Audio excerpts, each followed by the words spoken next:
Hi, I'm Rose, and I'm the hypnotist at Southeast Hypnosis. Welcome to Master Your Mind. This is the Client Consulting Podcast. So, today we're going to talk about keeping a positive attitude, even when there's a lot of windstorms, when there's this lot, even for you, indifference, when there's a lot of frustration, when people don't believe in you, they don't believe in your dream, things that seem to always go right. Then you're allowed to keep your positive attitude about you and look at the bigger picture and the dreams that you set out to be and what you want. Alrighty. So I'm a hypnotist, and a lot of people that I modeled in my life is Scott McFall, Virginia Satir, and Milton Erickson. So then I'm going to tell a lot of metaphorical stories so that you can learn and grow from. And these stories are meant for you to look at the bigger picture, look down in a calm, relaxed way. And then you can say, okay, this is what I got out of the story. And then I need you to change and do something to change your problem to have a fixable solution. Alrighty. So there's zero effort, zero talent to keeping a positive attitude. There's zero effort, zero talent is required when you are allowed to keep your positive attitude about you. And when you keep your positive attitude about you, then you have a vision of what you want. And when you have that vision of what you want, close your eyes and see it so clearly that your mind makes a picture and it's vivid. It's like playing that video game where you can touch it, feel it, and it's just part of your 3D world. And then now you believe in it and aspire you to have hope, and then you just do, and you're gonna do. Having a positive attitude, its meaning is that you're going to then, no matter how the wind blows, when even your brother or your sister or your mom or your dad don't believe in you, you have to have more faith in your own ability to do what you need to do to actualize. Actualize is the person who take action to get what they want, really. So then here's the story for you. It's about the Kellogg's brothers. In one hand, it's Dr. John Kellogg. He's world renowned at the time, about 150 years ago, 200 years ago. And back then, 200 years ago, breakfast was hard to do. That was the onset of the Industrial Revolution. And they didn't have time to go and spend hours to do this and this. To make breakfast was just a luxury. They don't have automation like we do now, which is the microwave. We push one button, click, click, click, click, click, and the stove goes on. We can go to McDonald's and get breakfast. Back then, everything was made by hand. So now, Dr. John developed a recipe called granola. And then he's the owner of the sanitarium, which is a world renowned hospital, all right? So now his brother, Will, is considered, on the other hand, dim witted, didn't even have a high school education. So then here's the story where Will was to have keep a positive attitude. He was coachable. He has a strong desire. And it wasn't about where his brother John was about the process, meaning detailed. I only do this when I do this. He was very rigid. He's have the whole list, and like Santa Claus, check it twice. And if anything goes wrong, he goes back and then he overthinks. He sometimes get angry. He's frustrated. He is like John is like my way or the highway. Whereas Will, he was considered dimwit. He didn't even have a high school education. He was the one who marketed. He was one of the visionary. And then at that time, there were a lot of visionaries that took a whole bunch of risks to get where we have, which is Kellogg cereal. Alrighty. So then now, the granola recipe was stolen by C.W. Post. Yes. Yes, ma'am, and yes, sir. It's Post cereal. He stole it because C.W. Williams, which is going to be another story, was in Dr. John's hospital. It's like a mental hospital this time. He saw a lot of rich people, actors and stuff like that at this hospital. So then now Will was frustrated because one, his brother was very rigid. He didn't believe in him. He said basically, "You're stupid because you're dim with it.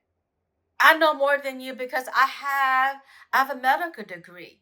My dear brother, you're stupid because you don't have anything. So then what John valued was more of the process, the book learning, whereas Will was more about the experimenting, the hands-on learning, the creativity, and trusting his gut. Say that, oh, brother, say Will, couldn't we monetize the granola recipe? He said, no, it's only for our patients. So Will got frustrated because CW Post made millions, stole the recipe for granola, and made grape nuts. And what he did was just wrong on so many levels, but he put sugar in it. And people like the sugar. So he didn't, honestly, he made one change. He added sugar and it was his recipe. That's all legit. It was the wild, wild west. You guys may not like it, but hey, babe, it is what it is. So CW Post took it and ran. He stole it. So Will, he was frustrated. He was just like, I'm assuming, mad, angry, but in a competitive way. And then he goes, well, since my brother, Dr. John, don't believe it, I believe. I believe. So he left the wheat cereal out. He forgot to put it in. He left it out. He made cornflakes all by accident. Now, Dr. Wheel doesn't believe in accidents. He will research the heck out of something until he just find the answer. In his mind, there's always continuous why, and he's like the dog chasing his tail, and he never ever seemed to get anything done. Whereas Will go, this is a really great happy accident. Then cornflakes came into our life. And we have cornflakes now it's because of William Kellogg's having a positive attitude when his brother was just slamming him down, saying, you're stupid, you're dimwit, why in the world? And then he believed. So Dr. John's hospital burned down to the crisp, burned down. And back then, things weren't made as well as it is made now, alrighty? So then now, William took the opportunity. He was passionate. He has kept a positive attitude. He's expected to have it. All right, he expected to have it. He expected to make a plan and then make this like big conglomerate that it is now. He was a visionary at that time. Alrighty. So then he went shoveling and talked to his brother John, Dr. John, and said, hey, your hospital burned down. Here's the money. I can write you a check now to get you started to rebuild. So he said, if I rebuild, I owned the cornflakes recipe and I'm going to market it. So then, begrudgingly, Dr. John agreed, only because he needed the money. Now, just think about the story though. Dr. John was so rigid, he was so stern, he was so short sighted that it took like something he was passionate about in order to just give in. He was just really a hateful man, in my opinion. So you may ask, and Dr. John asked his brother, how in the world did you come up with such a money? Because you can't make that kind of money, in other words. So the sarcasm there. So can you imagine what Will had to go through with his brother? But still, he kept his positive attitude, looking at the visionary's big picture that he wanted. Kellogg cereal, cornflakes in a box, right? Cold cereal, easy and convenient, fresh, that you can actually enjoy eating and feed your family nutritious meals 150 years ago. Then he said, well, I took a loan. This is how I got the money, brother. I had a loan. I have investors. And a lot of your clients, your patients, they invested on cornflakes. That's how I got able to have the money. So then William Kellogg was still a really positive attitude kind of guy. It was just because then when you set into this vision of what you want and you see it so beautifully, you see it so much color and it sounds so nice to have it. And you help so many people along the way because there had to be a mission and a purpose other than money and greed.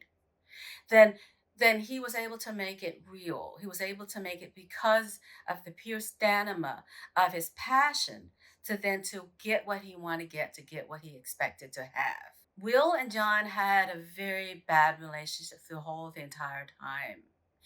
And in fact, Dr. John fought over with Will several times about who owns the recipe back and forth through the years.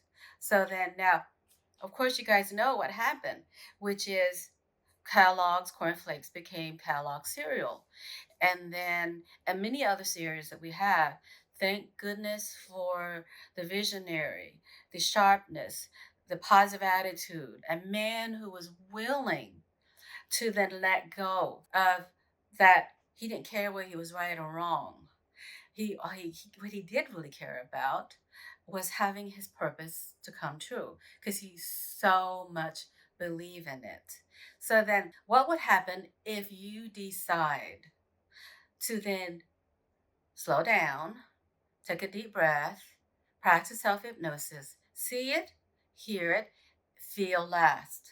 Wouldn't it inspire you to go ahead and do something to gain your self-respect, to say that I can trust myself to get things done? You know how you can get things done? See it, hear it, feel last. Then if you see it, you get motivated. It inspire you. It would inspire you to be the greatness of the story I just mentioned. But then you have to learn how to inspire yourself what you see because your attitude gotta be not only positive, fun loving, but you gotta have to expect to have it. So then, how will you know when you have it? What you see when you have it? Is your goal and purpose clear, specific, and well defined? Are you coachable? Are you more like Dr. John? Because then you just scoot on over and do that electric slide and go, you got to be coachable. You got to be willing to get yourself back up when there's a mistake. And then you got to want it and be passionate about it. So then, to break it down, see, hear, and feel last. So see that you have it. How do you know when you have it? What would you hear when you have it? What painful condition will be eliminated when you have it? Do you expect to have it? Where's your attitude? Do you need a checkup from the neck up? Do you then need to go run, walk, play, eat right, manage your day, plan your day to succeed? So when you feel sorry for yourself, can you and will you plan the moment when you feel like a victim and nothing is working? Because you're going to have that moment. I need you to be realistic. Can you and will you plan 20% of your day to go, it's not working. I want to give up. You're being a victim. I'll call it a prince or a passenger, princess or prince, meaning you're waiting for somebody in knight in shining armor to come save you. When you learn how to save yourself and you know how to be your own hero, my goodness, the attitude about you, it's going to borderline being cocky. It's going to build up that confidence and you can trust yourself in order to do it. So then if you feel first, you will never do. If you feel first, you'll never do. All right? If you feel first, you never do. So then hypnosis allows you to go back into this calm, relaxing state of mind. And then you imagine rehearsing what you need to do in your day to succeed, to achieve that goal. And that positive attitude. And then when you're frustrated and there's a lot of windstorms and there's just a lot of crap going on and there's a lot of mistakes, and then you can then take a deep breath and slow down and take a deep breath and count backwards from 10 slowly and then vision what you need, slow down, go down, and then that calm leveling when you're in the hypnotic state allows you to just gain the right perspective, identify what's triggering you, imagine that set of action you need to do, and then, like a Nike commercial, you just do it. You just do it. So then hypnosis is about fixation, relaxation, and repetition. Meaning, hey, honey bun, I need you to focus on what you want. See it clearly, hear it, and then feel last.